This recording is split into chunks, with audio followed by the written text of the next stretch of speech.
another episode of the Gentleman Fantasy Football Podcast. I'm your host, Kyle. Here with me, the de facto kind of owner, operator of Sugar Rushlow Boutique, Robert Rushlow. Hey, the COVID-ridden basement quarantining Robert Rushlow. I'll do my best not to sniff and cough and grunt into the microphone as we go through this. If you did, would it be any different than what we normally do? Probably not. I think I do it a lot anyways, but yeah. I sniff and grunt all day. If there's one thing I promise, it is the same absolutely poor analysis I give every week. I will not step my game up in that respect. Perfect. That's exactly what I'm looking for. Breaking news.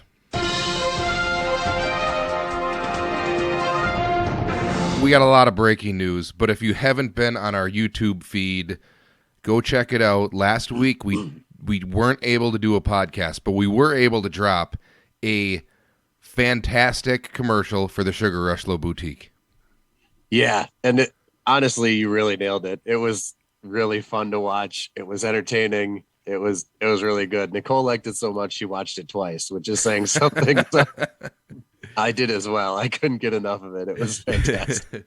The whole reason we did it was to prove to you that, yes, you can get that 1%. We got the 1%.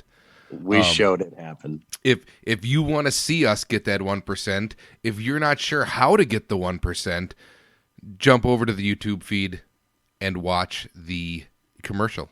There's some good cameos in it, but let's not spoil anymore. Just go watch the commercial.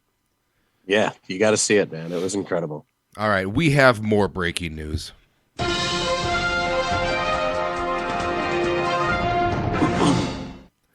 The other breaking news of the week is now we have a lot of playoff stuff to decipher, to go over.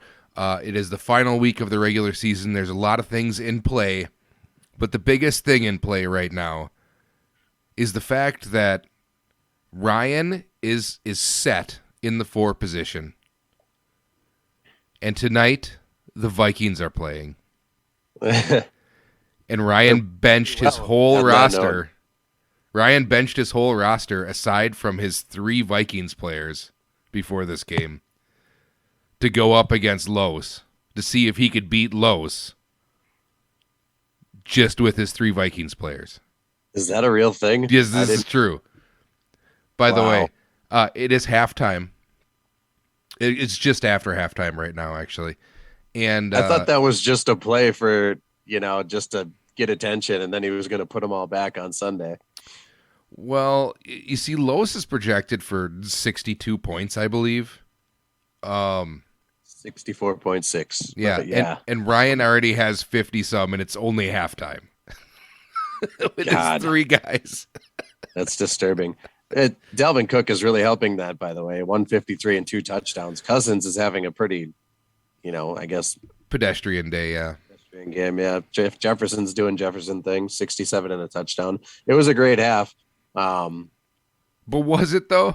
Because the Steelers didn't show up.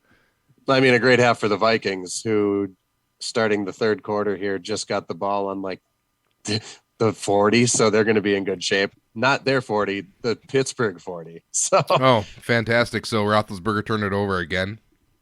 It was a 3-and-out and a shit punt. So, yeah. Perfect. More points for Ryan. That's actually entertaining.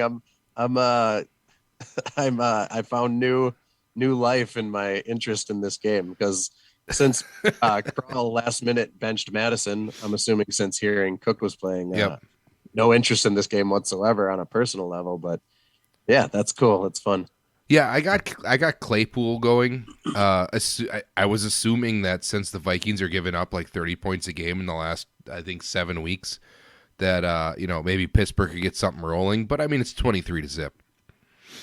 Yeah, the problem is on the line. Ben has no time. The receivers are running good routes. It's just they're getting beat to shit up front. Ben's getting crushed. And in another thing, the Steelers are also not helping me because Steve has Steeler players and they're doing nothing. Oof. And when we're speaking of that, you know what? Let's get into the playoff stuff. Are you ready? Can I just note before we get too far into it? Do we have to beat a broken man in Los? Like, do we have to rub it in his face that his team is so I bad just like that 3 players could beat? Like, I feel like he Can- did nothing to deserve this punishment. no. Ryan's trying to make a statement, but it's like, you're gonna beat down the most already. He's already a Bears fan.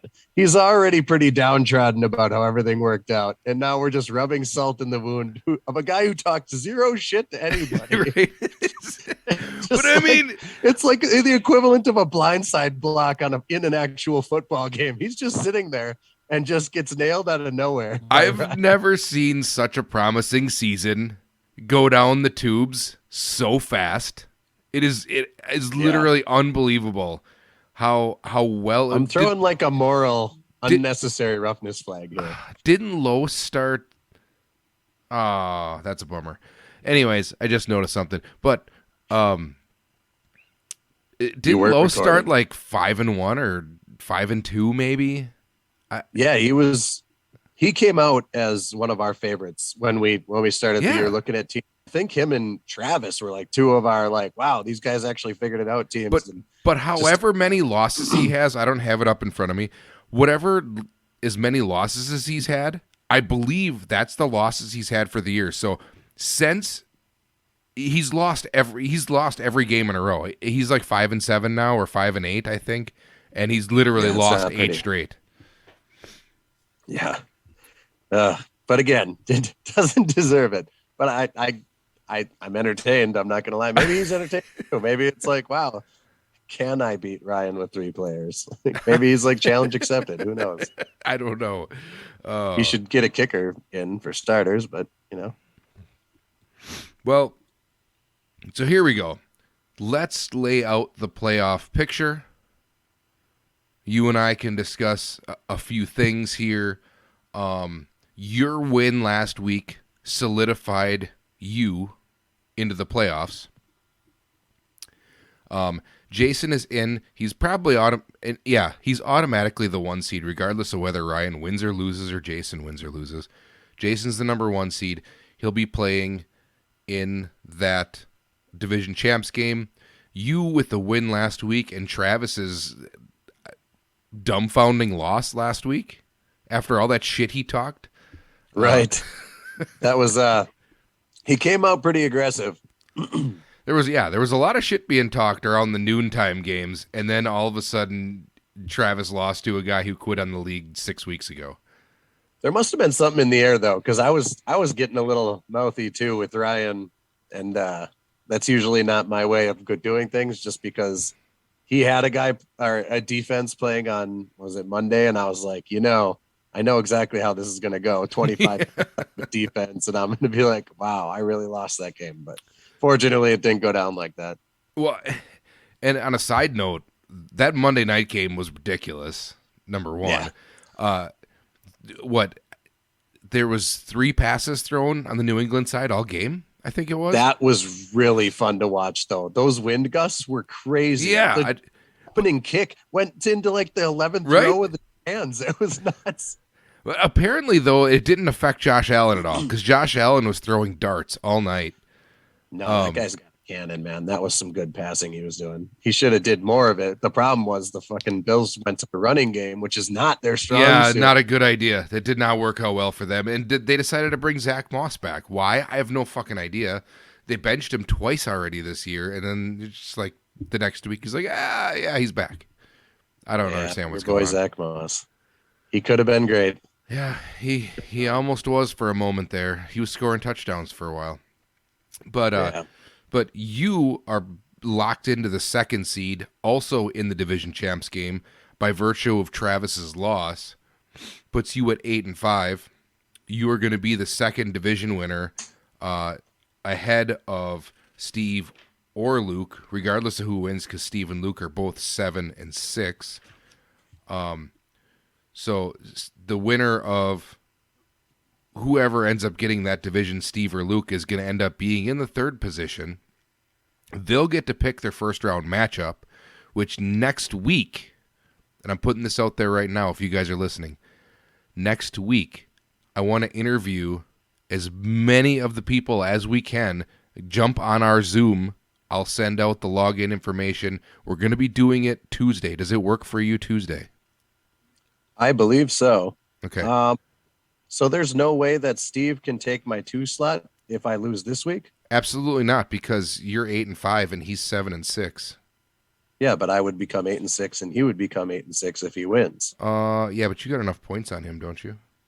Well, that's why I'm asking. I have a 30-ish point 38 lead. point lead. Like if he has like a 120 point week and I have a 75 point week and I lose and he wins, would he not hypothetically? Okay, hypothetically, you could. I am going to go on the theory. I just don't want to feel confident and start celebrating All right. and telling people I won.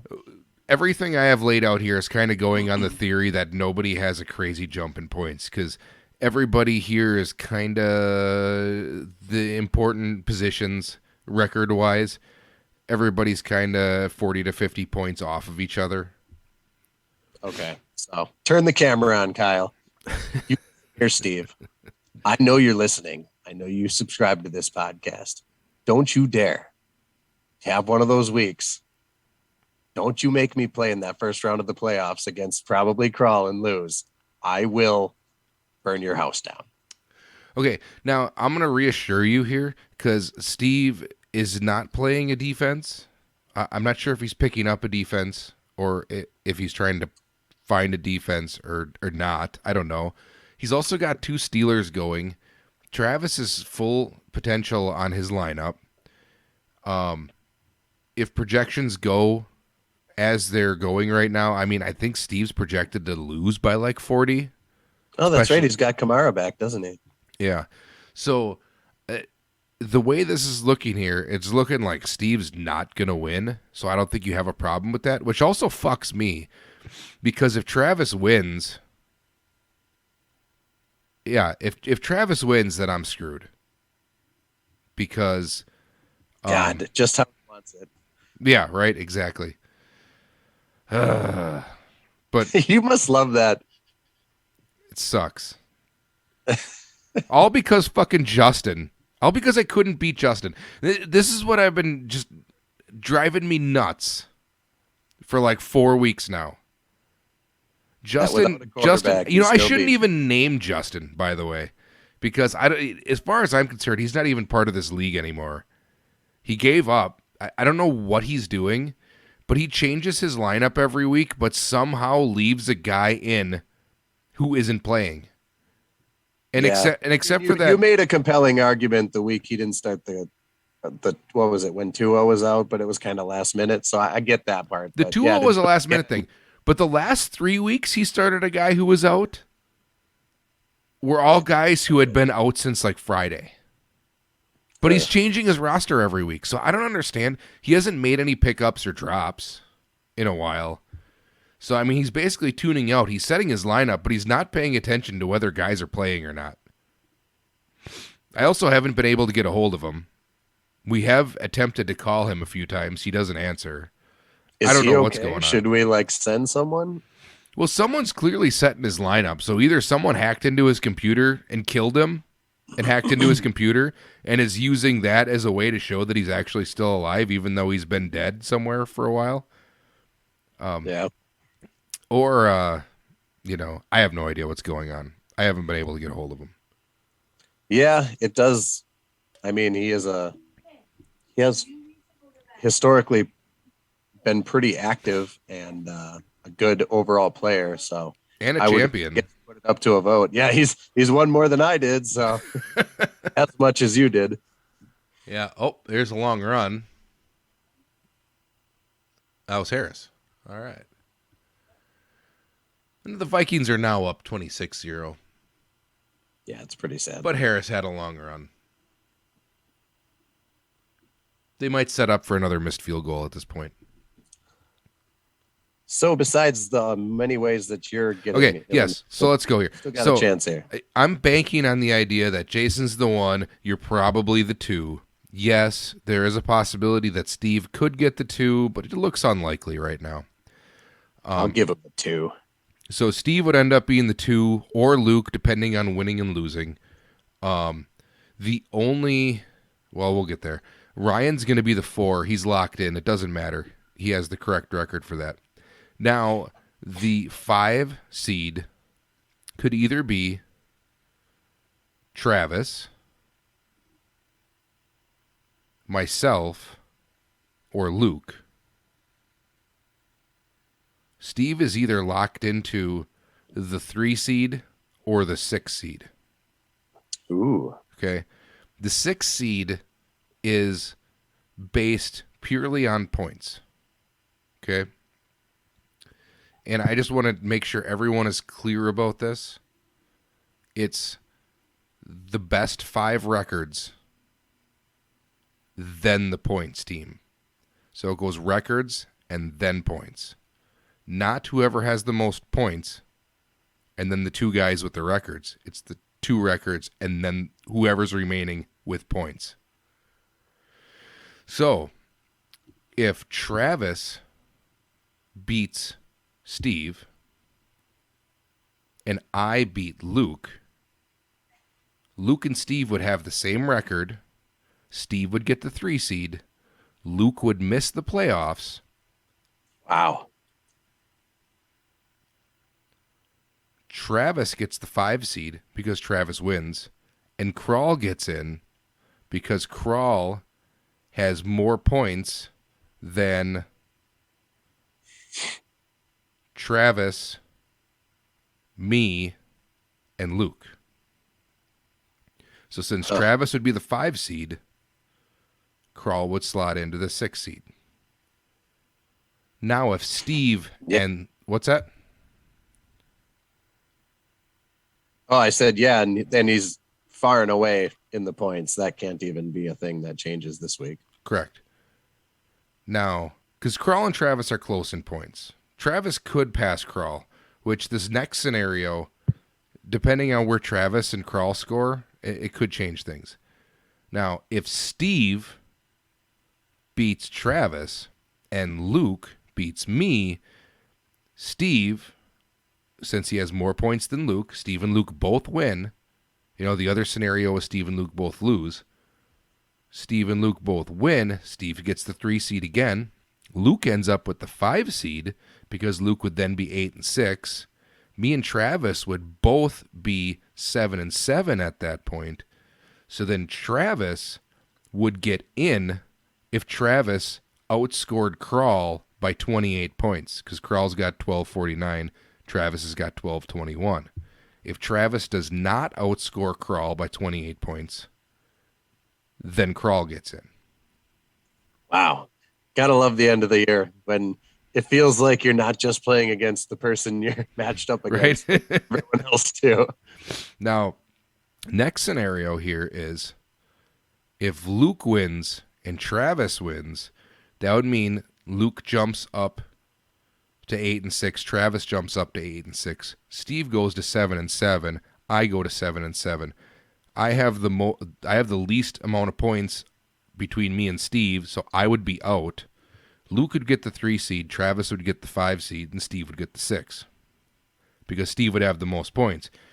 And that would automatically take Crawl out because Steve's at 1301 and Crawl's at 1249. So, I mean, Crawl would have to outscore Steve by 50. Okay? Yeah. Then the final scenario would be I win and Steve wins. That would put Steve at the 3 seed. I would be 8 and 6. Travis would fall to 7 and 7. Luke would fall to 7 and 7. Travis has more points than Luke. So Travis would have a chance at the 6 seed, and it would fall into the same Travis Crawl situation as before, where Travis would have to outscore Crawl by 28. Otherwise, Crawl would get in. So those are your 4 scenarios. Incredible. Great analysis, Kyle. And my favorite scenario, which I wish could have happened, but if you would have lost last week to Ryan, there was a scenario that you playing Crawl this week, I wish I would have written it down, But there would have been a scenario that you playing Crawl would have needed, I think, Travis to lose. No. For Crawl to get in, Crawl would have, I think, needed Travis to win. But if Crawl would have also won... Yeah, that's what it is. Okay, hold on. So, Travis would need to win, I believe, for Crawl to get in. But then, you would have set Crawl up in a scenario where if Travis won and Crawl beat you, that would knock you... Hold on. Now I remember how it is. And then I'd be fighting him for high points.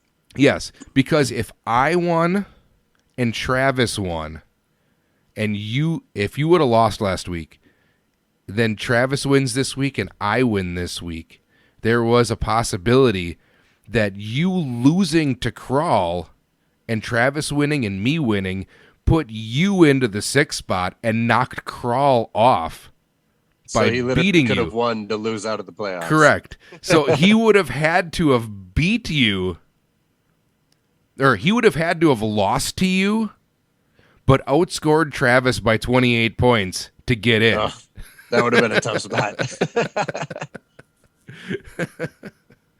Or something along those lines. I think it would have been. Yeah. No.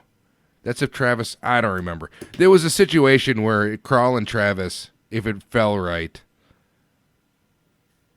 Where he could have beat me but knocked himself out. He could have beat you by knocking himself out. To lose to stay in. Or so he would have had to lose by a certain amount of points. Or lose and score a certain amount of points. Which is like threading a needle. It's like saying, hey, you need to score a bunch of points, but you also need to lose. Well, I suppose then you would prefer to go against either me or Jason in that scenario. It'd be bad if you were like, true. Hey, you're playing Lowe's. You need to lose but score a lot. Yeah, right. This is impossible. You'd be like, well, I just won't even watch this matchup. Yeah. I mean, just take your pick. Lowe's or Sorry, Ed. Lowe's. Didn't mean to rub dirt in the wound, but I'm not allowed to pick on Ed anymore, I guess. Yeah, well... I don't know about Ed.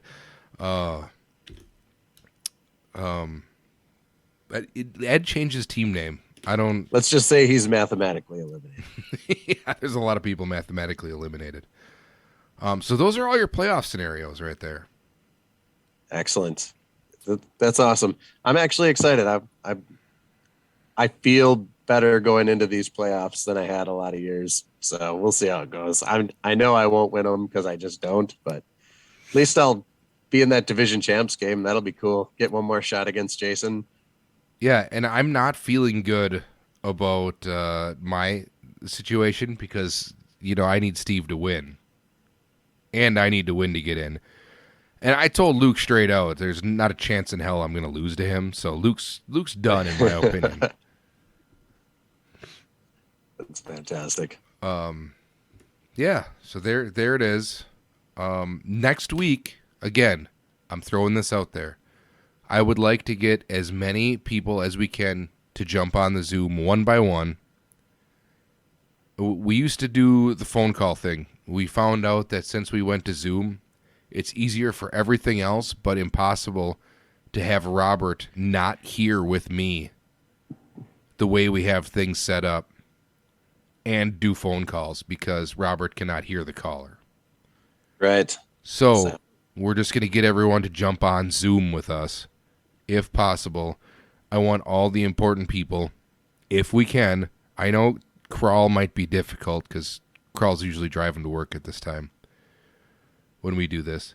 But I want to get Jason. I want to get you're obviously going to be here. I want to get Ryan, Steve, Travis, potentially. Luke, I think Luke still has a flip phone, so I don't think we're going to get Luke. The rotary dial. Yeah. So his text messages actually show up in his mailbox. He's got a forwarding service. He has a telegram machine in his... But the most important thing is whoever ends up being the 3 seed, we're going to attempt to do this podcast on Tuesday. Whoever gets the 3 seed is going to come on here and declare who they want as the 3-6 I forgot matchup. all about that. That's going to be awesome. So they're going to have their chance to call someone out, and hopefully, because that has such a potential to backfire. yeah, hopefully that doesn't backfire them. This is like my favorite wrinkle of the whole thing. Yeah, you literally got to call your shot. That's awesome. I think it's great. Man.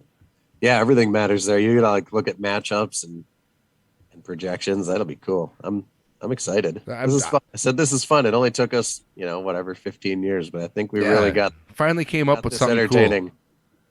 Yeah. The only better thing we could do is to add a 13th guy and kick someone out every year. Yeah, or have a legitimate podcast that has any kind of actual, schedule to it. But that's not happening. We've been trying. It, maybe next year we'll get back to a normal schedule. I mean, how many leagues even get a podcast song? Right? I would assume most leagues don't even have a podcast. I'm getting yelled at. All right. Yes. You're in the middle of a podcast. It's very important anyway. While we're here, let's do a side note. Robert and I, every year, we've been doing this for maybe 10 years now. We always create a 2-person pick'em league every year. We pick against the spread. Normally, we do it terribly. Normally, we forget to do like every Thursday night game, or there's at least a week or two where we forget to pick games altogether. And it fizzles out about week 12. Yeah. And then we forget about it. If we get that far. But we've been holding steady all this season. Now that I mention it, I don't recall if I picked this week's games. You are by a few. So total picks. I may have forgot the Thursday night game. But Robert, do you remember? Do you know off the top of your head what your record is? Because it's good. It is pretty good. I can pull it up quick. I am in the 93rd percentile in the world right now. Yeah, and I'm under the spread. I'm under 500, which isn't good. Even though I'm under 500, I think I might be in like the 50 something percentile. Like I'm 193, so it doesn't sound that impressive. But yeah. What's your ranking? Does it say that on there? Because the points are pretty vague. I'm ranked 10,000 with probably thousands of other people. Gotcha. 1,000 points exactly, but yeah, it in a year like this, being 193 is actually really good because all the road dogs that have been winning, all the weird upsets, stuff like that. I've actually been on top of a lot of these games that weren't favorites. So it was I was pretty proud of myself. And if for those of you listening at home that can't see what's going on right now, Robert is mixing some codeine with his liquor right now. I was giving Ryan his Sudafed because also COVID and he's going to bed. So I'm multitasking. So if it sounded like I was sort of trailing off there for a minute. Yeah, he was mixing his purple drink. No, but it speaks to what I talk about. I actually watch the games. I watch a lot of fucking football. I don't just look at fantasy scores and evaluate everything based off of that, so I feel pretty in tune with the game of football, which is why I let it frustrate me so much when I have bad years in fantasy, because a lot of times it doesn't correlate to what, the game would otherwise. There's no rhyme or reason in anything in fantasy. But yeah, Robert is way up there in the 93rd percentile. I am like 50-something percentile. We came up with the greatest plan of all time. Now, fortunately, neither of our wives listen to this podcast. But next year, instead of doing the podcast, we are planning to go to... We're going to tell our wives that we are going out for dinner every Tuesday night to rekindle our friendship, post-pandemic. And then we are going to go to Oneida and bet the spreads of every game each week. We're going to put $1 on each game. It's only like $276 total invested. But Robert would be $7 up right now, and we'd get to hang out every Tuesday night. Yeah, I think the problem with that is if we got a little hot out the gate, we'd probably get carried away, turn it into real betting, lose a bunch of money. And that would be all kinds of calamity for so many different reasons. Or we'd win a bunch and just tell them after the fact, and be like, "Yeah, hey, we won $1,000," and they'd be like, don't necessarily support your decision making. Yeah, making money. Don't ever do that again. Wait, you guys weren't going out for dinner? No, we were gambling. Well, I mean, there was food there, but yeah, we did. They got really good cheeseburgers at Oneida. Pretzels and such, peanuts. They bring around drinks for free. Some cool things post playoffs that we'll get into to keep the podcast alive, besides trying to talk about Bucks basketball. Probably after it's all said and done, do a fun little draft recap episode where we put the draft board, go over the picks, kind of give some fun wrinkles about how that all worked out, things that could have went differently, maybe a couple picks that if flip-flopped would have changed everything. Mm-hmm. And back into your idea about the historical things, every week we'll pull out a year randomly out of the history books and do a little discussion about those years, pull out some fun old names that we forgot, like Dwayne Bowe and such. And right behind me, I have all of the draft boards from every year, I believe, except for maybe the first year or two. Yeah, that'll be a rocking good time for all of us. Yeah, we had thought about making that like a 10-minute segment in every week's episode, and then we realized, why try to research it and do 10 minutes on something when it's just adding to what we're talking about already, and we already talk too much. So we figured we'll just add it on at the end of the season and do like an actual deep dive each week, or give it the respect it deserves, because I would just get too carried away and we'd never get out of it in time. Yeah, we do plan on talking a lot of Bucks basketball. And another announcement I have this week.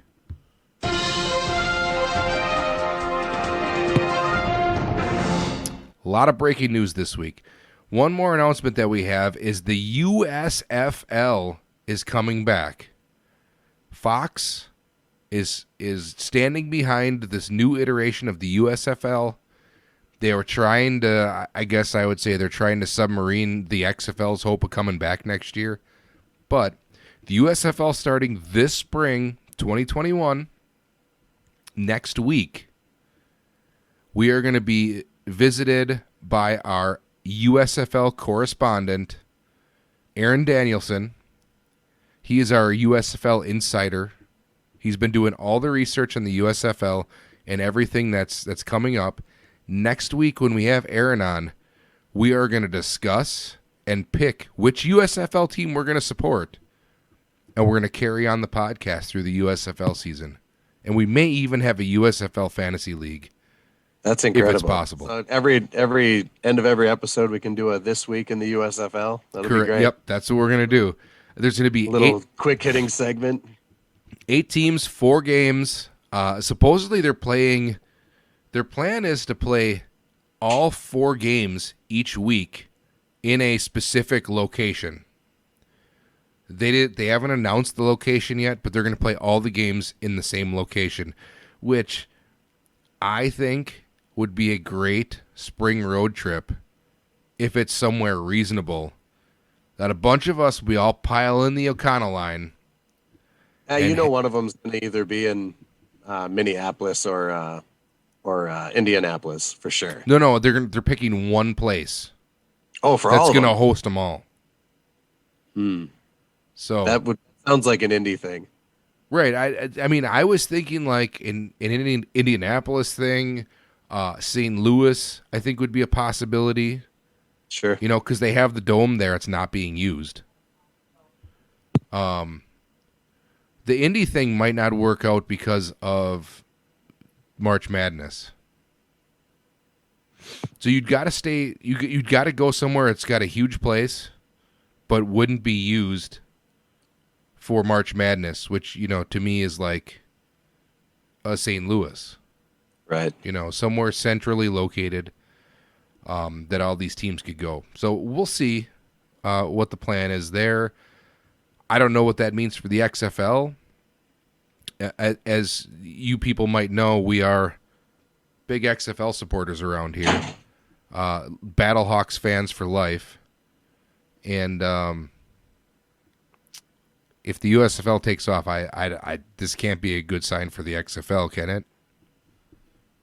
No, certainly not. I think that's probably about the end of it. I don't know if they would try to make that venture again, knowing that there's another league in that same But I mean, area. you can't have two spring leagues because Right. there already isn't enough good, quote, good football players left over, professional football players left over to play in the spring already. So, I mean, splitting it up between two leagues, I think is just kind of ridiculous. Yeah. And, part of this deal is when the XFL was being sold, Fox put a bid in to buy the XFL, Fox Sports Network, and WWE turned down their offer and took the Rock's offer. So I don't know if Fox felt spurned and decided, screw it, we're going to stick all our money behind the USFL. Because if you remember, Fox was the partner that aired all of the XFL games. So now the XFL lost their TV partner, and that TV partner is a major investor in the USFL. In fact, I think they're the owners of the USFL. Okay. So, that to me, that's not good signs for the XFL, the Battlehawks, all of the Tampa Bay fans that shit standing up. I mean, it's not a good sign for everyone. But all right, last thing here. What do you got for Parent Corner? I'm not doing a ton of parenting. Ryan lives in the basement with me right now because we both got the COVID. So we're quarantining down here for a week, which has been mildly entertaining. Watching Just the two of you? Yep, just us hanging out, playing Oh. foosball and air hockey, and See, and I thought, is your whole family quarantining, or just you two? so we're down here in the basement quarantining from the rest of my family because they don't have it. So Huh. Interesting. yeah, I thought you guys were all quarantining. yeah, no, Percy is because she's not fully vaccinated, but she doesn't have it, so she's not going to school, but she's just staying upstairs. Gotcha. And is fully vaccinated with no symptoms, so he's still going to school since he's not showing any. So Well, that sounds fantastic. yeah, it's great stuff. Me here,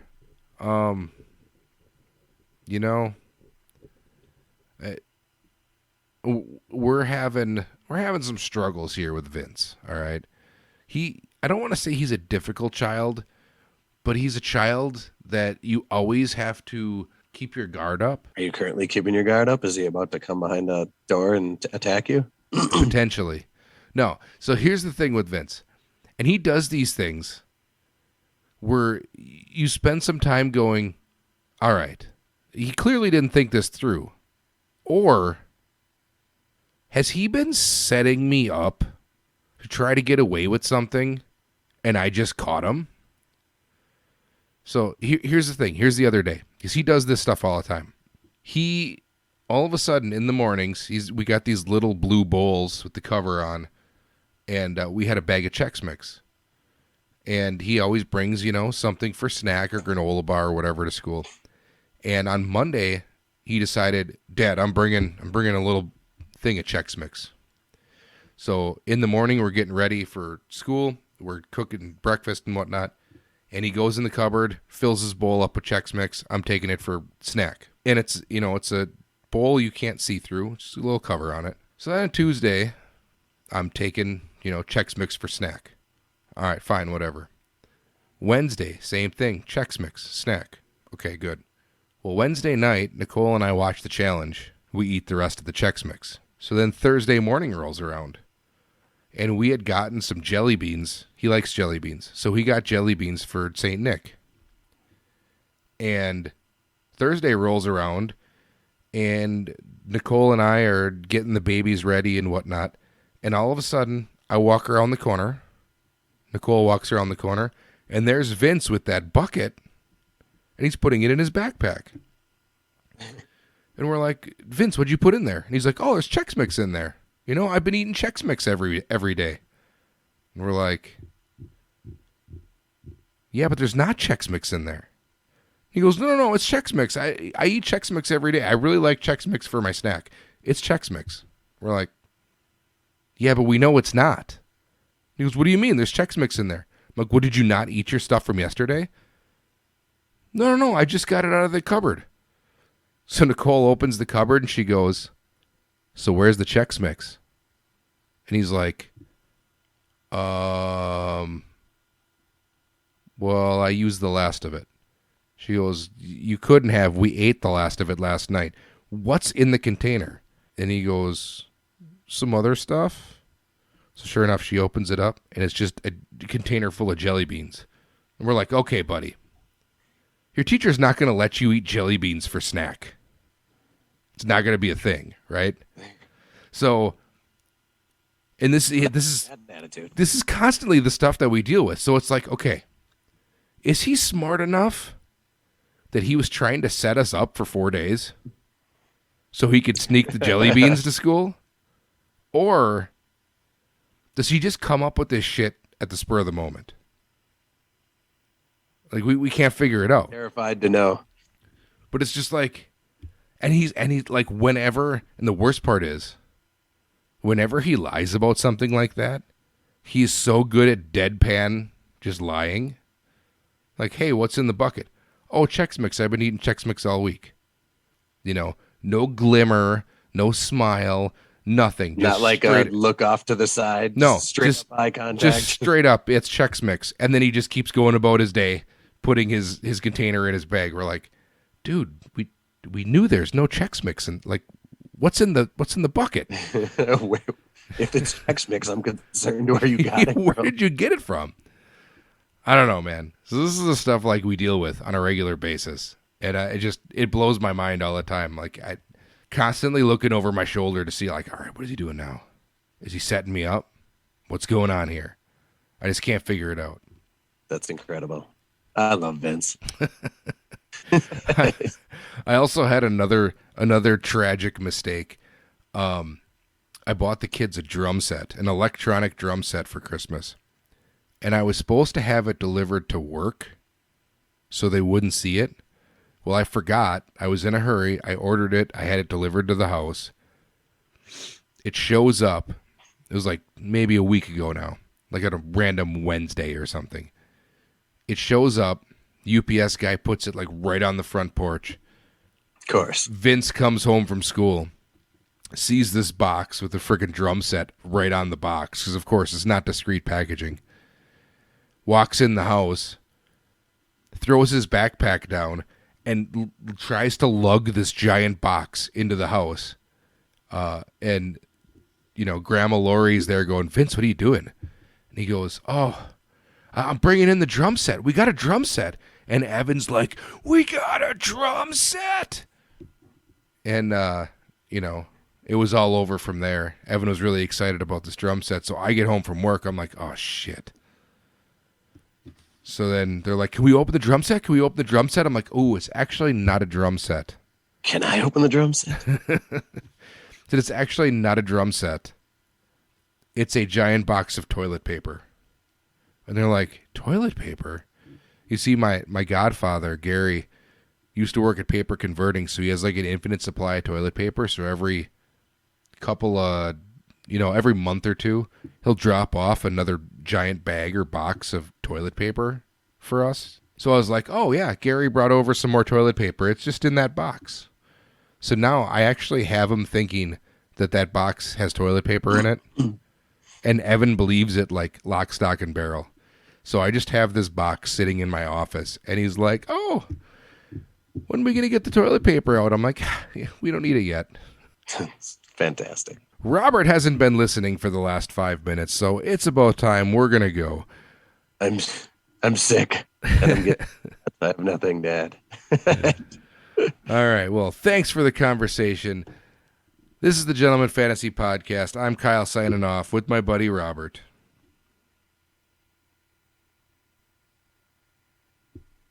Peace.